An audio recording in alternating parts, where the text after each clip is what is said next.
Welcome to the Inrus Files. Thoughts on thoughts on culture, history, and the human condition from a very specific Generation X point of view.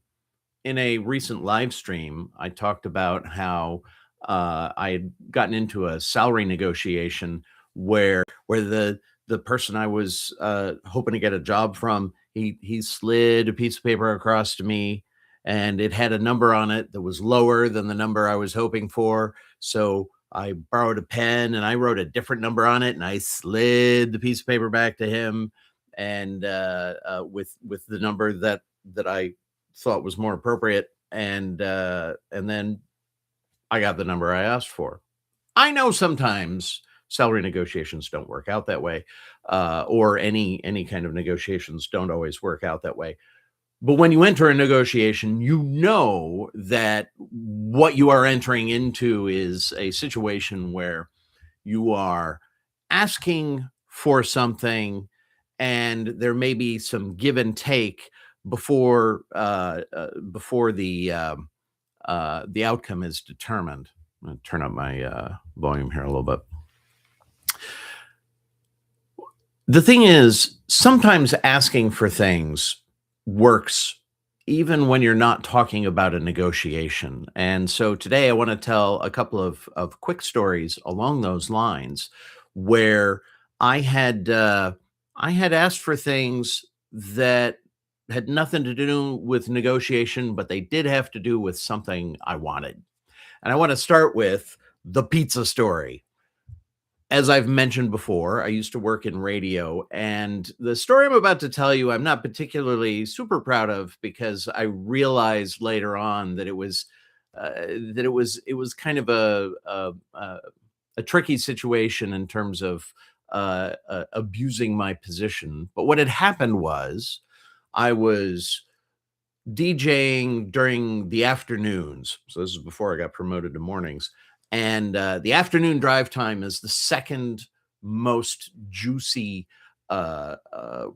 shift that you can hope for in radio, because it is the second most highly listened to segment of the day. The morning drive is the absolutely the highest number of listeners, and then the second highest number of listeners is during the afternoon drive when people are driving home from work. On During the summers in Ithaca, New York, not a lot is going on. Ithaca is very much a college town. There are two very large schools there. There's a major university, and then there's also a major college. And between the two of them, they change the population, the size of Ithaca, by tens of thousands when school is in session, when school is not in session. So during the summer, not a lot of students in town, not a lot of professors in town, because the professors have other places to go, other people to visit, that kind of thing, and they're not necessarily on the clock. And so a lot of other businesses that cater to students and that cater to professors, uh, they are also not doing a lot of business. And so some of them they'll take their vacations, and there's just so much less going on during the summer that even as busy a shift as the afternoons can be relatively relaxed compared to other times of the year when there's a lot going on. During this particular situation, or this particular story, the music director of the radio station he was in doing his work of listening to the songs that had been sent by representatives from the record companies, trying to determine which ones we would be adding to our playlist. And he had finished up his work, and he came to visit me in the Air One studio. Now, what that meant was, during the talk breaks, when I would backsell a song, or I would preview a song that's coming up, when I would say, well, we're about to listen to we're going to take a break for some commercial messages, but we've got the weather coming up, we've got sports coming up, whatever the case may be. During these talk breaks, since the music director was hanging out with me in the studio, sometimes I would turn on his mic and the two of us would just banter for a little bit. And there was an occasion where we had a talk break and we did not have to go immediately to the next song. So I had a song queued up, ready to go. All I had to do was press the button. But we were talking about the weather. I had read the weather forecast, then we're talking about the weather. And one of us, I can't remember who, said, this is absolutely the perfect weather for a nice slice of pizza. And then the two of us just started waxing philosophic about pizza. And then again, one of us said, and I don't remember who, it would, man, I'll tell you, I could really go for some pizza right now. It's too bad. It's too bad right now we're here. However, we're gonna enjoy listening to this music with the rest of you. And then when our shift is over, we're gonna go get some pizza. So we cut to whatever came next. And the other song I think I'd mentioned, I had a song queued up. And then we get a call on the listener line, and I pick up the phone and I answer with our call letters, and the person on the other end says, "Hey man, we're listening to you at the pizza shop down on whatever street down in downtown Ithaca. What would you guys like on your pizza?" True story. Just occurred to him from out of the blue that here's a couple guys talking about how, boy, they really wish they had some pizza, and he decided things are slow enough, or I don't know what, but he decided he was going to send some pizzas our way. So I talked with the music director about it, and then I said, the two of us would really like pepperoni pizza, and that would be fine. And he said, all right, we'll have it right up to you.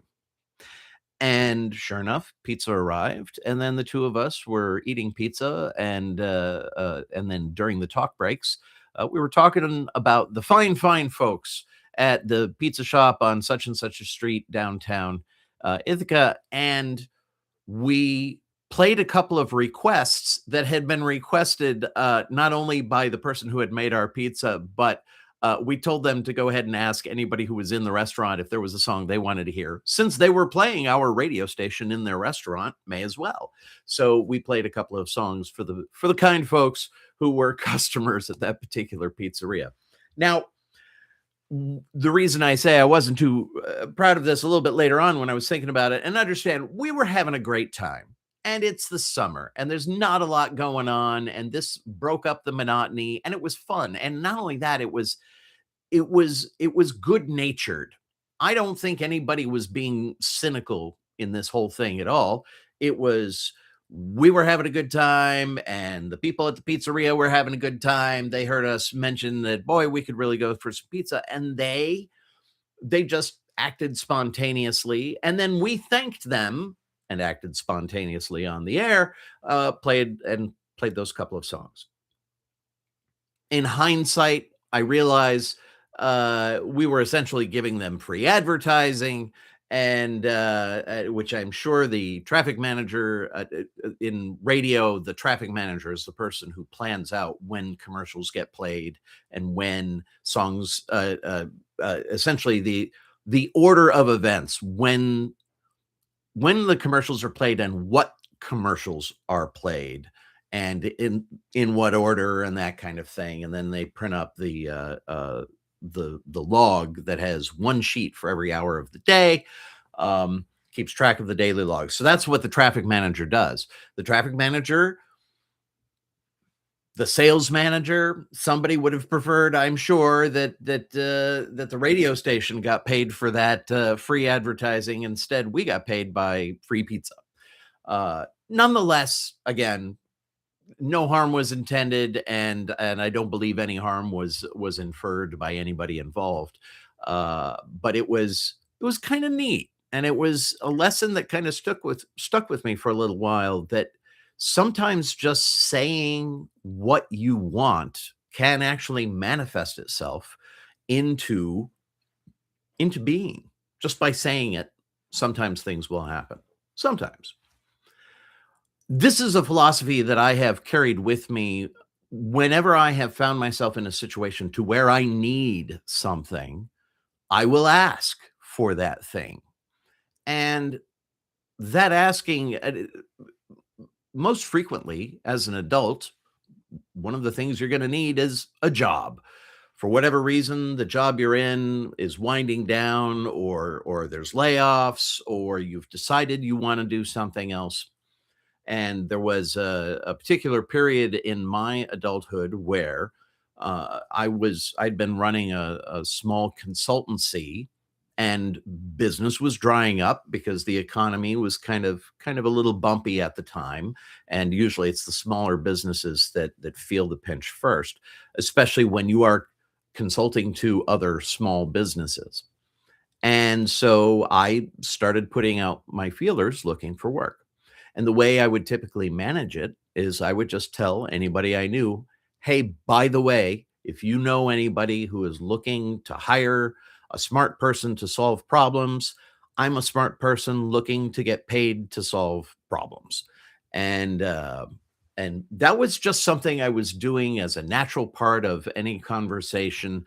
In fact, there was a conversation I had frequently over pizza with a friend of mine who he knew that I did database work, and at some point he said, Are you looking for work right now?" Which was funny because every time we got together for pizza for lunch, I would say, "Oh, by the way, don't forget, if you know anybody who's looking, I'm looking for employment." And he knew that I did database work, and he said, "Do you do database work?" I'm like, "Yeah, I do database work." And I swear he asked the questions as if he really was having a hard time remembering it. And it turned out he was looking for somebody to join his team. His team was doing database work for one of the larger employers in the area, and that worked out great on that particular occasion. That, by the way, was coincidentally also during an economic slow time, but that's not the story I want to tell you right now. The story I want to tell you right now is about how things came about in a very odd sort of way. I do want to caution you right now that this is a lighthearted story, but it is a lighthearted story that does involve some unpleasantness for somebody who faced a couple of tough episodes in his life. So if you are squeamish, I will warn you that Squeam is going to be coming up during this story. But um, I had been involved with a humor magazine when I was in college. I was editor of the humor magazine, and one of the previous editors had decided that we, the former staff members of the magazine, needed to pull our resources together to run a fundraiser to get money for the magazine, because the magazine was losing interest, they were losing funding, and there was a real risk that the humor magazine was going to essentially go defunct. And we didn't want that to happen. So the person who was organizing everything, he and this is the person who resurrected the magazine in the first place 10 years prior to when I had become editor. And so he had a vested interest in making sure that it didn't go defunct again. And he had tapped one of his closest friends during his period as editor to essentially put together a newsletter that we would send out to alumni that would have some articles in it, and the sort of things that you would expect of an alumni newsletter. And then it would also have an appeal asking people to donate to the university in the name of the humor magazine so that the humor magazine could receive these funds. And and then that person who was in charge of putting together that effort, when the call went out, is there anybody else who would be interested in participating? I threw my hat into the ring because, again, my my small consultancy was not doing well at the time. I had some free time on my hands, and besides, it was a cause that I believed in. Here's how I became editor of the humor magazine when I was at university. I had, during my freshman year, gotten into a conversation with somebody who was a sophomore there. And for those of you who aren't familiar with those terms, in the United States, we use freshman year to essentially mean first year, and sophomore year is second year in at the university or the college level. So I was first year. This guy was a second year, and we were talking about how I had had some previous experience, actually working at a news feature magazine, before even going to, college, and he said, "Well, the humor magazine needs an editor." Now, I wasn't I wasn't gunning for an editorial position. I was just telling my new friend about some things I liked to do. But it turned out he knew the last two people who were on the staff of the humor magazine, and he also knew that they were seriously talking about giving up, just giving up, and then that would be the end of the humor magazine. So we went to visit these last two people who were running the show. There was the editor, and then there was his right-hand man, and his right-hand man was an individual was whose sense of humor was really, really wicked, very wicked. And to give you an example of how wicked it was, little bit of squeamishness coming up here. Uh, uh, one of his ideas was to have an advertisement in the humor magazine for spiked condoms, and another idea that he had developed for the humor magazine was missing children trading cards, collect the whole set. This is representative of the kind of humor that this guy had. I'm not making any claims as to whether they were funny or not. I'm saying that was this guy's sense of humor. And it's important that you understand that he had a very wicked sense of humor. We ended up spending most of our time talking to the editor, not to the right-hand man, but we did meet the right-hand man, and the editor was like, "Yeah, sure. After this one goes to press, we'll just give you all the archive files, all the past issues, and all that. You guys do with it what you want."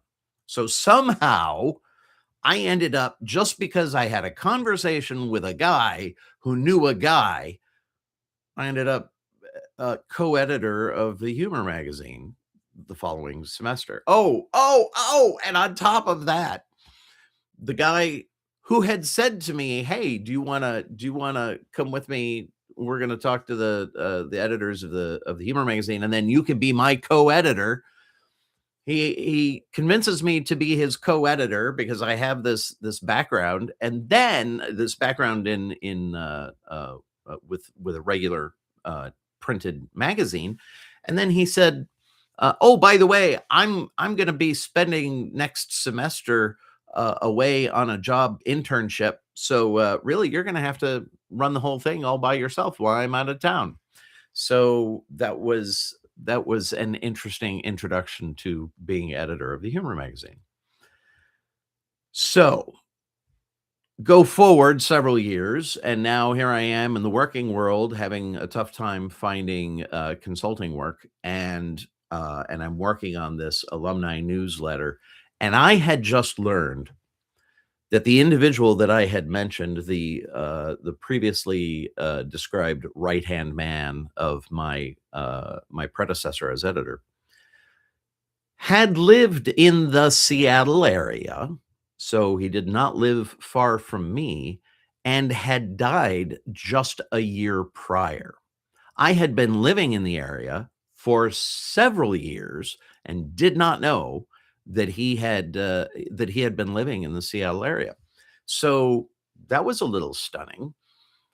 And so knowing that this guy had a very wicked sense of humor, I made a suggestion to the editor of the alumni newsletter that Maybe what we do is we have a "Where are they now?" column where we pick 3 alumni, and we ask what they're up to, and then we kind of play up any humorous aspects of the sort of work that they're doing since they graduated, but play it relatively straight. We're not going to make stuff up or anything like that. We're just going to present the stories of, hey, here's a couple people you might remember from your time working with this humor magazine. And then the third story, for each of the stories, we would have a photograph, and we would have a photograph maybe of a before and now, or we would just have a picture of what they look like now, that kind of thing. But for the third one, the photograph would be of a grave marker, and then the story would be about oh, and by the way, this person passed away in Seattle, and if you wanted to visit him, you could find him at such and such a cemetery. I recognize that this is in poor taste. I totally get that. But it was this guy whose sense of humor was in poor taste. And it was actually one of those ironic things to where I thought, he might actually appreciate this kind of humor. And if you don't, I understand that this is not to everybody's taste. I totally get that. It was in poor taste.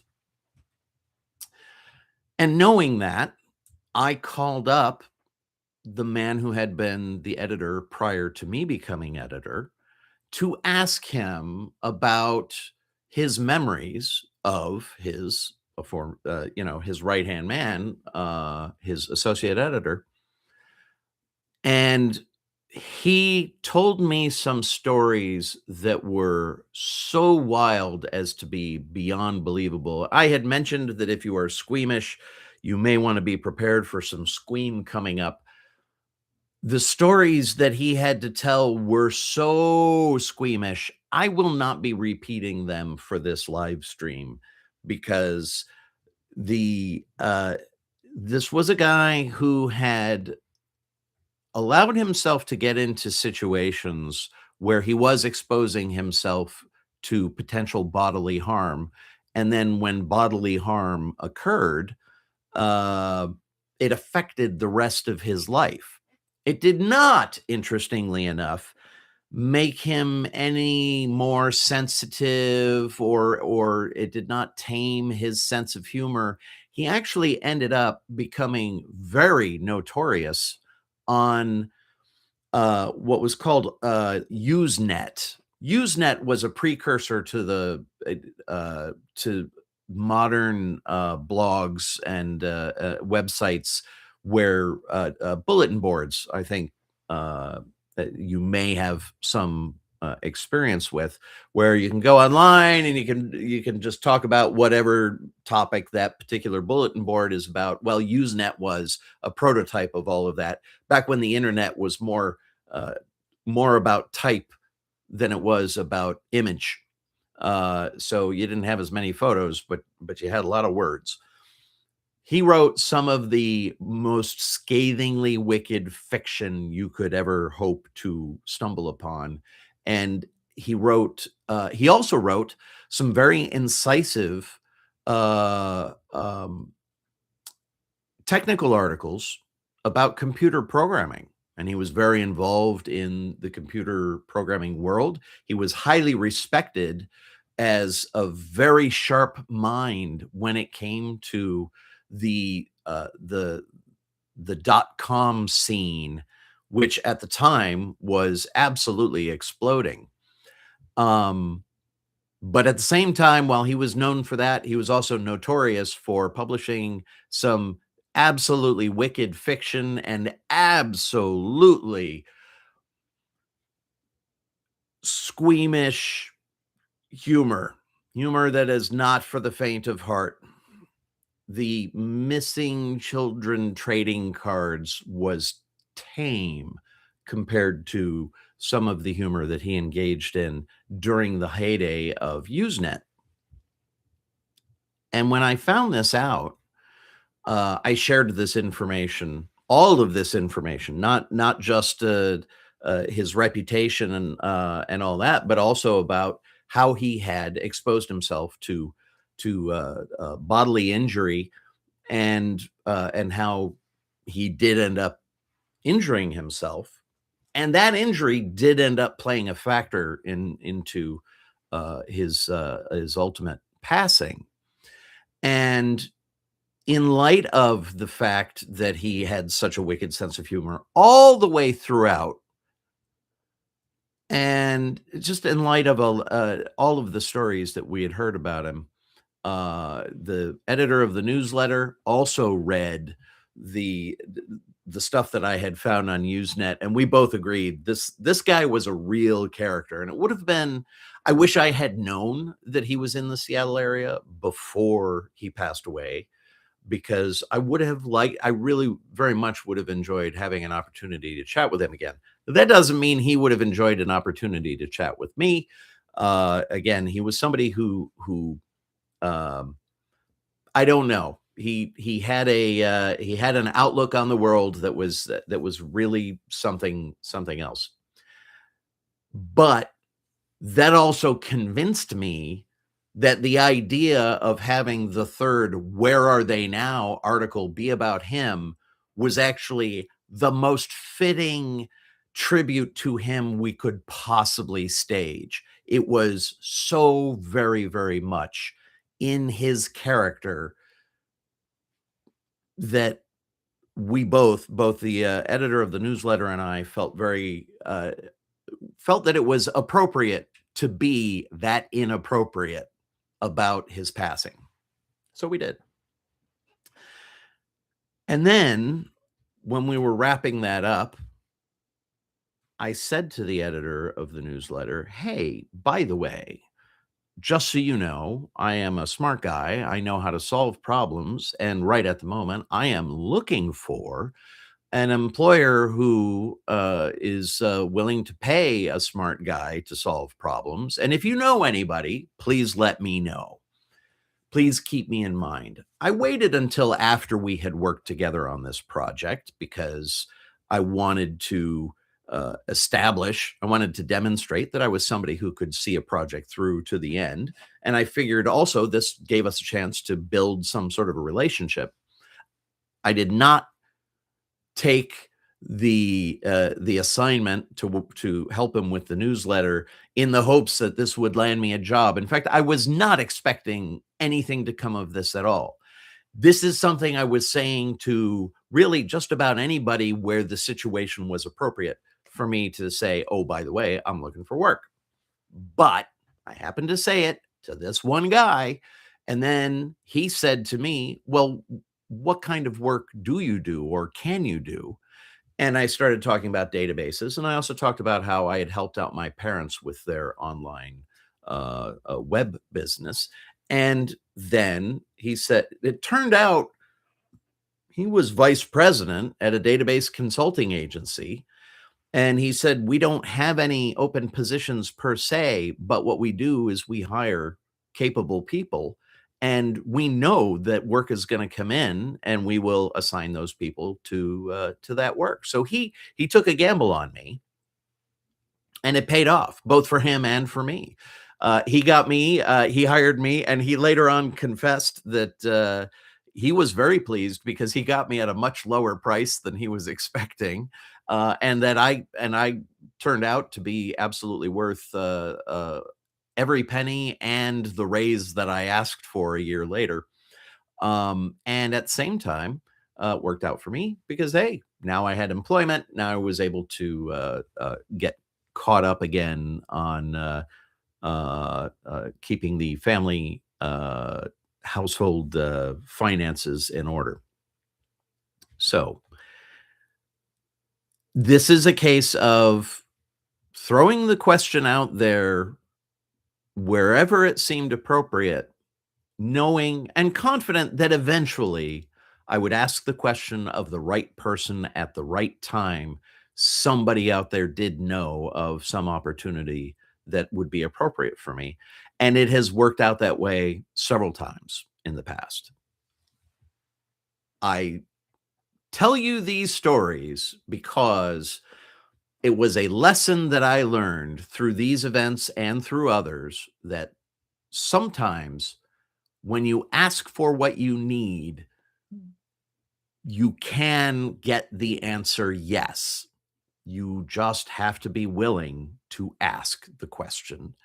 And I have seen other people who have similarly been in a situation where they need work or they need pizza, whatever the case may be, and they don't necessarily ask, and it makes it a lot harder for them to end up finding what they're looking for. So I throw that out there as another lesson that I have learned over time. Your mileage may certainly vary, but that's a couple more stories from the Inrus Files, and I hope you'll tune back in again to listen to more stories from the Inrus Files.